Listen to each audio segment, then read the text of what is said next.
Allah akan menolong hambanya manakala sang hamba mau menolong saudaranya. Kalau you lihat orang susah, you diem, begitu besok kamu susah, Allah akan diem. Lihat orang kelaparan, kamu tidak mau bantu, besok kamu kelaparan, Allah tidak akan pernah bantu. Tapi sebaliknya, kalau lihat orang susah kamu bantu, besok belum sempat kamu susah, Allah sudah bantu. Dan saya yakin itu. Ingat, mencintai dengan menyukai itu berbeda. Suka, semua bisa disukai, tapi tidak setiap yang disukai itu harus mencintai. Jelas ya? Baik, sama dengan begini, tak kenal maka tak bukan ta'aruf ya, karena tidak harus yang dikenali itu disayangi. Anda kenal istri tetangga, apakah harus sayang padanya? Tidak kan? Paham ya? Tapi kita menyukai siapapun harus suka dalam konteks kebaikan, tapi tidak selalu yang disukai itu harus dicintai. Cinta itu diikat dengan nilai-nilai yang baik. Dalam Islam kita disuruh ingat mati, bukan berarti untuk meninggalkan dunia. Jangan sampai salah kaji. Selepas ikut tazkirah dulu, semasa belum hijrah, belum taubat, semangat mengejar dunia. Selepas itu, ya, padi tinggal, kelapa tinggal, bisnis tinggal. Awak macam mana? Saya dah tinggalkan semua, saya nak mati. Bila kita tinggalkan dunia ini, diambil orang lain. Mereka akan kuasai dunia. Kita tetap genggam dunia, tetap ambil dunia ini, tapi bukan untuk dunia. Apa beda kita dengan mereka? Mereka mengambil dunia untuk dunia, sedangkan kita mengambil dunia untuk bekal akhirat. Wabtaghi fima ataakallahu ad-daral akhirah. Cari persiapan untuk di akhirat. Wala tansa nasibaka minad dunya. Jangan lupa bekal di dunia. Ad-dunya mazra'atul akhirah. Dunia ini tanaman yang akan kita petik di akhirat. Anda baru berdoa dengan menyebutkan nama Allah yang paling tinggi, yang kalau disebutkan nama itu di awal doa, maka semua doa yang disampaikan akan dikabulkan, semua permintaan akan dijawab. Ini rahasia. Inilah rahasia. Ada seorang sahabat, hadisnya sahih, dikutip kemudian oleh Syekh Qutb juga dalam kitabnya Al-Aqaid Al-Islamiyah. Syekh Muhammad Nasiruddin Al-Albani pun mensahihkan hadis ini. Ketika Nabi selesai kemudian menunaikan salat, terdengar seseorang berdoa. Perhatikan doanya. Doanya menggunakan pembuka surat Al-Ikhlas. Saking yakinnya Siddiq dengan ayat ini, dan dia mengamalkan kandungan isi surahnya, dia membuka doanya dengan surah ini. Saking yakinnya dengan surah ini. Perhatikan kalimatnya. Allahumma ushhidu bi annaka antal ahadas samad, alladzi lam yalid wa lam yulad wa lam yakul lahu kufuwan ahad. Apa hukumnya makan berdiri? Makan berdiri haram. Dari mana dalil makan berdiri itu haram? La yashrabanna ahadukum qa'iman. Janganlah kamu minum berdiri. Faman nasiya falyastaqi. Siapa yang lupa hendaklah dia memuntahkannya. Maka berdasarkan hadis ini minum berdiri itu haram. Tapi kemudian ada hadis menyebut syariba zamzam qa'iman. Nabi minum air zamzam berdiri. Hadis qauli mengatakan haram minum berdiri. Sedangkan Nabi sendiri waktu minum air zamzam berdiri. Dikombinasikan antara dua hadis ini. Kalau Nabi mengucapkan sesuatu, lalu dia lakukan sesuatu itu, maka kaedahnya dalam mukhtaliful hadis menunjukkan jatuh dari haram menjadi makruh. Tentang minum, tapi makan tak. Makan. Dan sifat sombong itu namanya dosa batin. Tanpa kita sadar merasa. Dan obat-obatnya sombong ada dua. Obatnya sombong ada dua. Pertama, kenapa Anda sombong? Padahal yang terjadi bersamamu setiap hari sama semua manusia. Buang hajat kan? Kira-kira yang sombong buang hajat di mana? Punya cara spesialis? Oh, kalau dia buang hajat ini orang top. Ya semua sama. Cara yang sama, bersihin yang sama. Orang kaya raya, orang raja, orang miskin di kampung dan desa sama sistem punya buang hajat. Tidak ada namanya buang hajat VIP. Tidak ada. Buat apa sombong? Dan saya selalu mengingatkan, apalagi orang yang kaya, yang punya uang, punya harta triliunan, jangan sombong. Karena uang itu sungguh tidak berguna, malah menjadi siksa bagi kita di hari kiamat. Uang mampu membelikan rumah, tapi tidak mampu memberikan nyaman. Uang itu mampu membelikan kasur tidur, tapi tidak mampu membelikan tidur. Kalau kita susah tidur, bisa bayar untuk tidur? Tidak bisa. Tapi kasurnya mau kasur yang termahal sedunia, biar harganya 1 M, tapi tetap kalau tidak susah tidur, ya tidak bisa tidur. Uang itu bisa belikan obat, tapi belum bisa belikan sembuh. Berarti ingat, uang itu bukan segala. Yang kedua, untuk menghilangkan rasa sombong, harus Anda selalu melihat orang lain lebih baik. Itu saja. Selalu melihat orang lain lebih baik. Saya dapat pelajaran dari guru saya. Setiap saya isi ceramah, saya masuk masjid, apalagi melihat jemaah ramai seperti ini, saya langsung connect kalbu sama Allah. Ya Allah, saya yakin yang ada di masjid itu semuanya lebih baik daripada saya di sisimu.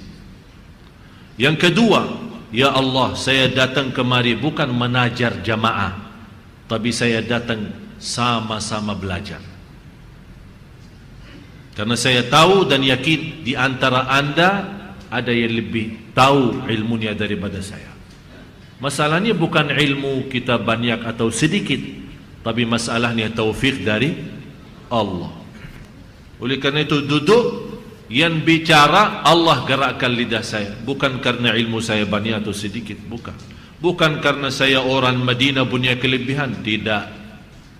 Belum tentu orang Madinah lebih baik daripada jamaah Sunda Kelapa. Itu yang harus kita hidup dan rasakan.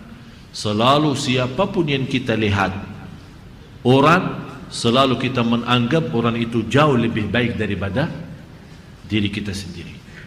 Karena kita tidak tahu siapa di antara hamba Allah yang terpilih jadi waliullah. Bisa jadi tukang bersih jalan, sapu jalan, bisa terjadi salah satu waliullah. Kita tidak tahu.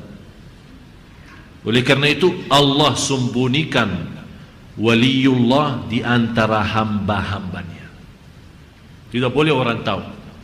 Jadi tidak boleh kita itu waliullah, ya, dari mana tahu dia orang? Ini salah satu yang terbiasa di Indonesia. Oh, kalau kiai ini waliullah. Emang ente dari mana tahu? Jadi soal waliullah itu rahasia Allah yang sembunyikan di dalam antara makhluk-makhluknya. Oleh karena itu kita selalu berdoa, ya Allah, pilihlah saya menjadi waliullah.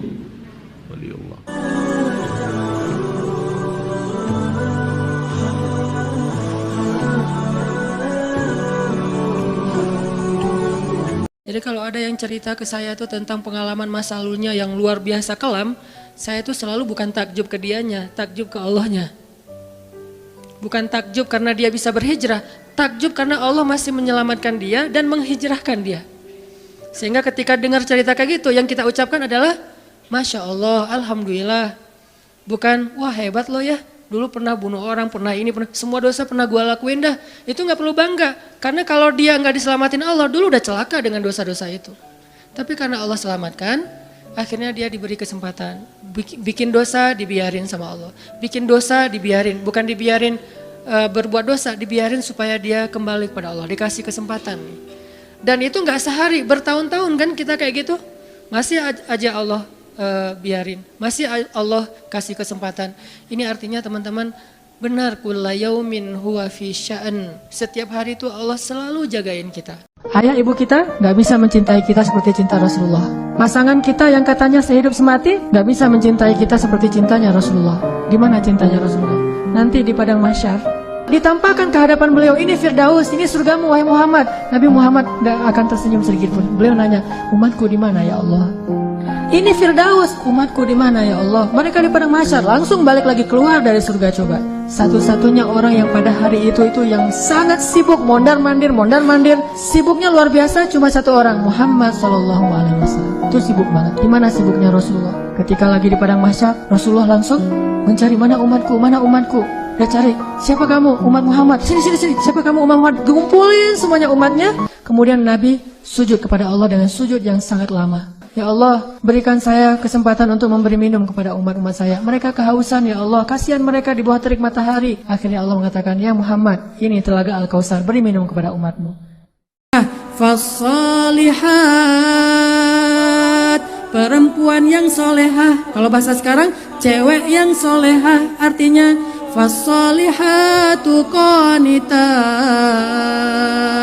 Cewek yang solehah itu artinya cewek yang taat. Hafidhatul lil ghaib, yang menjaga dirinya ketika dia tidak bersama walinya atau muhrimnya atau suaminya. Bima hafidhallah, sebagaimana Allah sudah menjaga dia. Jadi dalam Islam, syariat tentang perempuan itu bukan batasan, bukan mengungkung, tetapi menjaga. Itu adalah misi utamanya, menjaga perempuan. Sehingga kalau misalnya kita disuruh menutup aurat, itu Allah bukan mau membatas-batasi ruang gerak kita, Allah pengen jagain kita.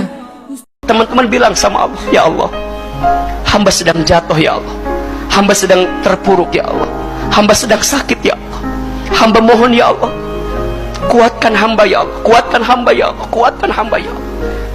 Barang siapa yang sholat di waktu sepertiga malam, siapa yang punya banyak dosa, maka Allah ampuni dosanya.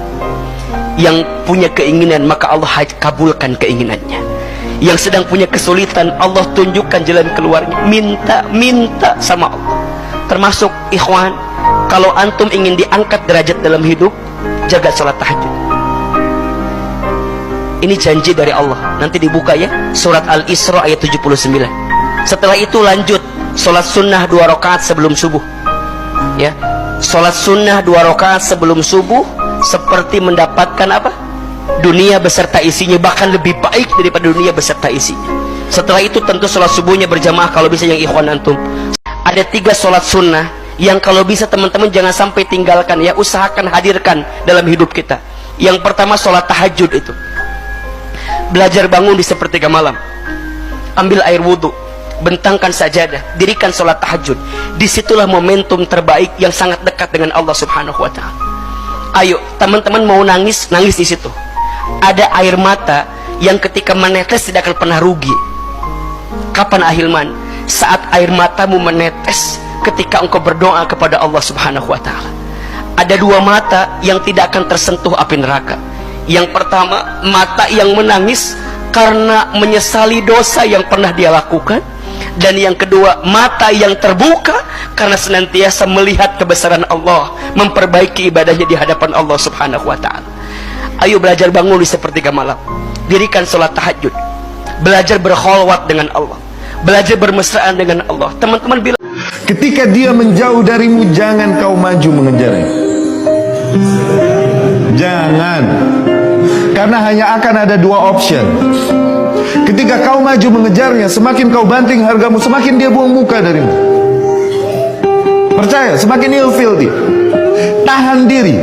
Nanti 2 kemungkinannya, entah dia yang mengalah akhirnya tunduk dan dia kembali padamu,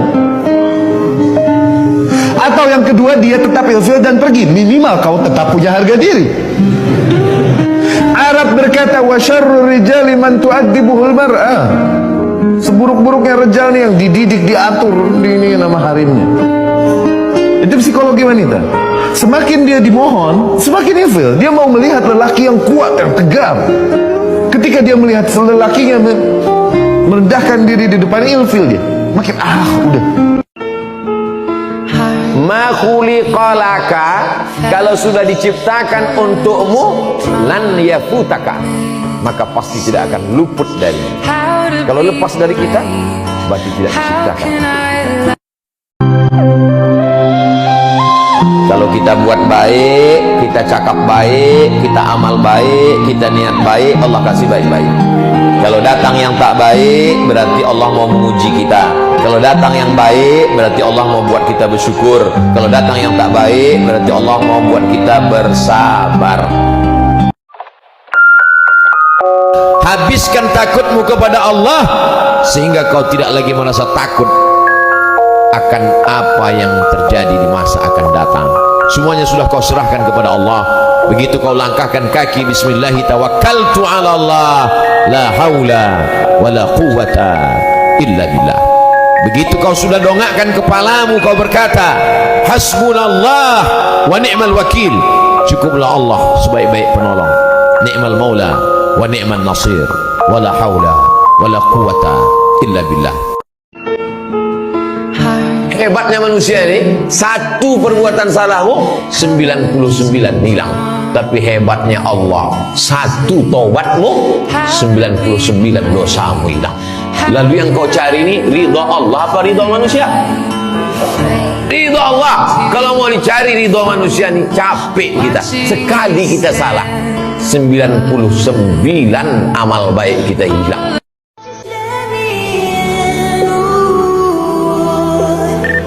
Biayyut'ina ala ra'si ahadikum, ditusukkan ke kepala kamu, ditusukkan besi dari neraka ke kepala kamu, khairan, lebih baik min anta musayyada mar'atin la tahillu lahu, daripada menyentuh tangan perempuan yang tak mahram.